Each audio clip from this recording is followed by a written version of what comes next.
Hello and welcome to Community Forum, a community service of CAN TV. I'm your host, Karina. Joining me today is Viviana Ploper and Jessica Wheeler to talk about the Community Counseling Centers of Chicago, better known as C4. Welcome, and welcome to both of you. It's great to have you here. Thanks for having us. Community Counseling Centers of Chicago, it's such a long name. Everybody just says C4. And it's a social service agency that's a cornerstone in Chicago with lots and lots of services. Let's do a quick look at what the lots and lots are, because I know you have something you want to focus on today. Who's going to tell me? Well, C4 has been around for over 35, 36 years and offers services to children, adults, families, services such as therapy, counseling, groups, counseling, community support, services in the community. We also offer services for victims of sexual violence and offer community education. Though that's a really summarized picture of C4. You have locations in different places around the city? We have 5 locations. We're mostly in the north side, but we're also offering services all the way through our crisis program for children, all the way through Northbrook, so we're all over. And people want to come to C4. We're known for very good services and from pioneering programs. And so we're very happy to be able to share that. And speaking of pioneering programs, I think that's a beautiful segue right in. Right. You have a new program that it sounds very interesting and very exciting. I don't know, Jess, you want to start telling us a little bit about it? Sure. Well, it's not totally new. We've been doing it since 2008, but... When you're my age, that's still new. It's new. It's still new. Yeah. It's called Mental Health First Aid. It is a 12-hour certification training on sort of teaching people to respond to a mental health crisis, the prevalence of different mental health issues in America, and sort of how to deal with it, very much like CPR and first aid, but for mental health issues. Wow, what a concept. What a really great concept. It's a really great concept that actually came from Australia, from the University of Melbourne. And their professor, Tony Jorm, and his wife, Betty Kirchner, they walking one day, they were talking about this, and they said, wouldn't it be nice? And they came up with a concept, which is really amazing that nobody has done that before. Mental Health First Aid is really a public education program. And it was done in Australia, and I think it was created in 2001, and then it went to different countries, and it was brought to the United States in 2008. And C4 and another agency downstate, we were among the 7 agencies that were privileged to be selected to pilot this program.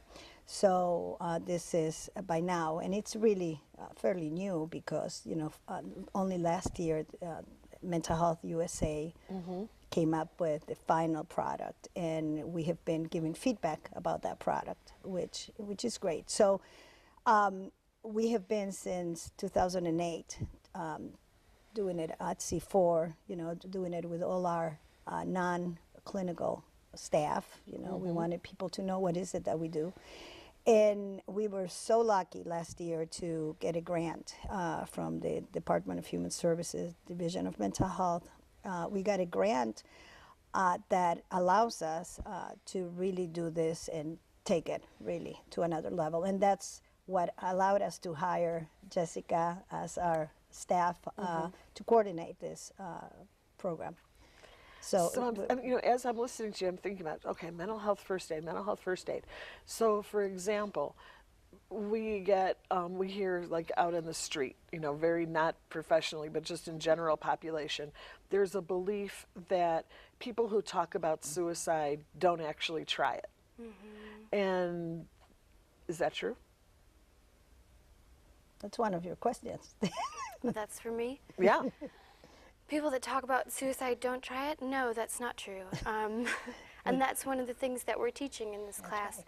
Warning signs, risk factors for things like suicide. And what do you do? And if somebody is talking about it, how do you respond? And can you talk about it back with them? And can you ask? And things like that. Just Like, well, you know, because that's another thing. I'm gonna hit you again. Right. And that's another thing is that, you know, if you talk about it, then there'll be people who are gonna want to try it. right, the whole planting the idea myth.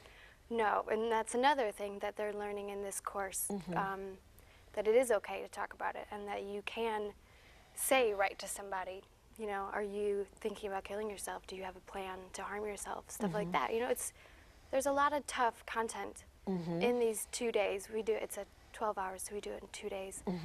It's better than keeping them one day for 12 hours. Right? But, you know, another thing that just comes to my mind, because I tend to work with a lot of Latinos, and there's an expression that just drives me crazy. I don't know if I've heard it so much in English, but it just drives me crazy when I hear it. They'll talk about like a woman who's or a man, but generally a woman, who's in a domestic violence situation, and where, you know, she'll try to leave him, and then she'll go back. And then she'll try to leave him again, and then she'll go back. And this will happen several times. And somebody, somewhere in her little world, will say, I think she likes it. And then when I hear that, you know, the hairs on my arms and neck could stand up, you know.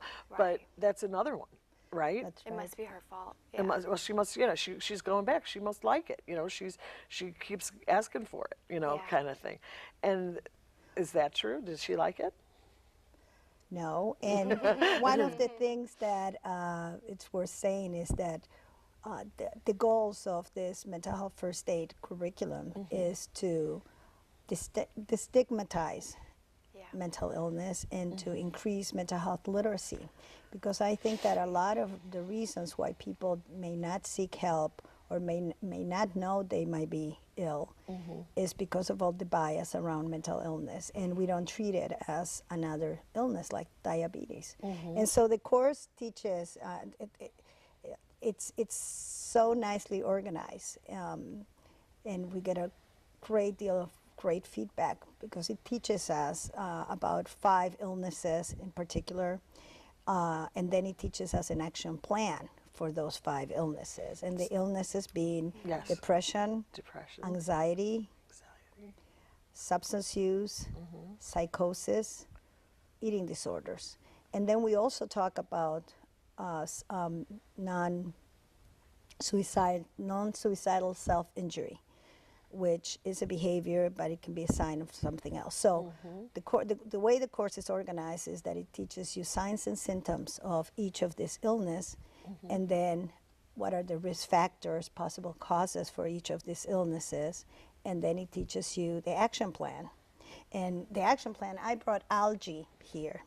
Algae that is, you know how in CPR you have the letters ABC for air, breathing, circulation, that Right. it's what every first aider deals with, and when somebody passes out, they're doing that.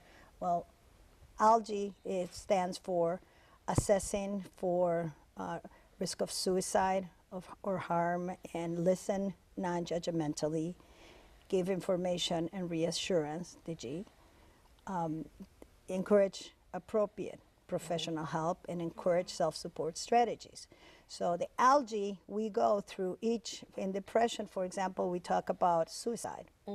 And so we actually do a lot of exercises, and because one of the feedback, you know, of the people, and we have worked with organizations such as the Asian Health Coalition of Illinois and their members, and, you know, there's a lot of, really, a lot of bias around, you know, mental illness, and so we work with health workers and did exercises around the issue of suicide, and it was interesting, you know, to see people learn, change, and practice, because one of the other things that happens is if you ask, what do you do? They say, yeah, that somebody's suicidal.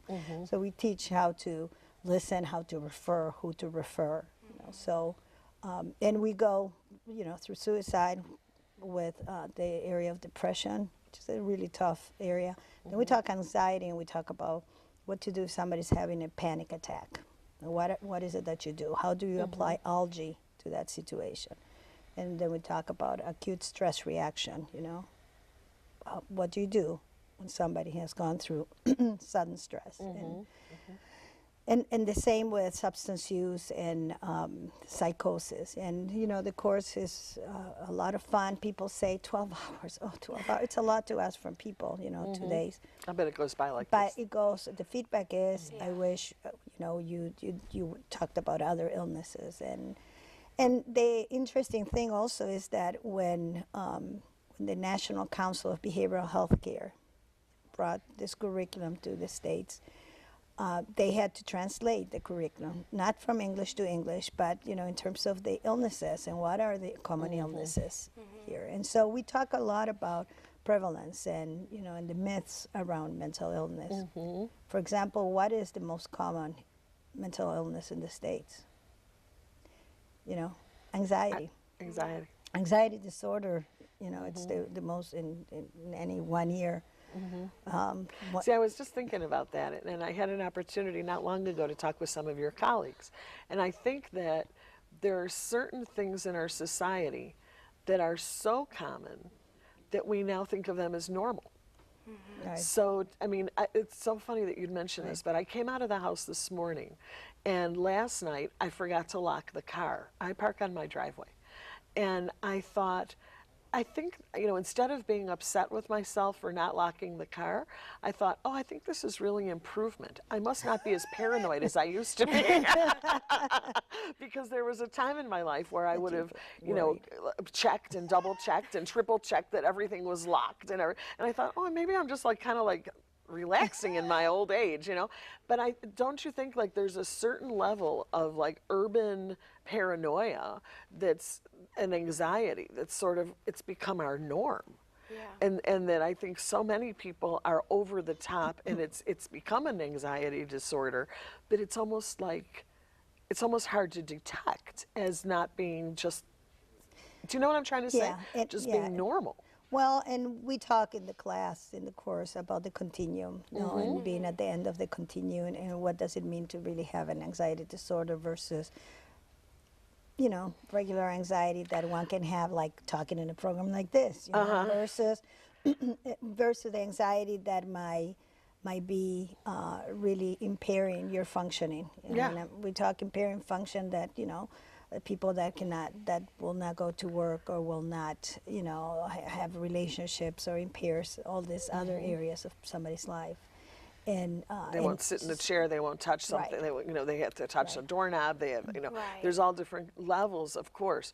But I think that when you say Right. it's the most prevalent, Right. I would think it's also yeah. probably one of the more integrated. right. Right. Yeah, and the, you know, and we talk about, for example, schizophrenia, that has the worst Reputation. reputation. You know, and people tend to be really scared. Actually, 1.1% of adults in the States at any year might have 1.1%. Right. You know, so it's the least common, but it's the least the most misunderstood illnesses. And actually, you know, with some of the issues of violence that we have seen, you know, actually, that's also a misconception, because the person who might suffer from schizophrenia is more likely to be a victim of violence than actually the perpetrator. Right. the violence. And Very. so we do talk about what are all these myths and misunderstandings, and actually the participants get this manual that for the people that take the class, and with a lot of more information. So I'm really excited that we're doing the program, because I think that it really gives opportunities for people, you know, to also know, oh, I might be suffering. This is what might be happening to me Or my family. Or my my family.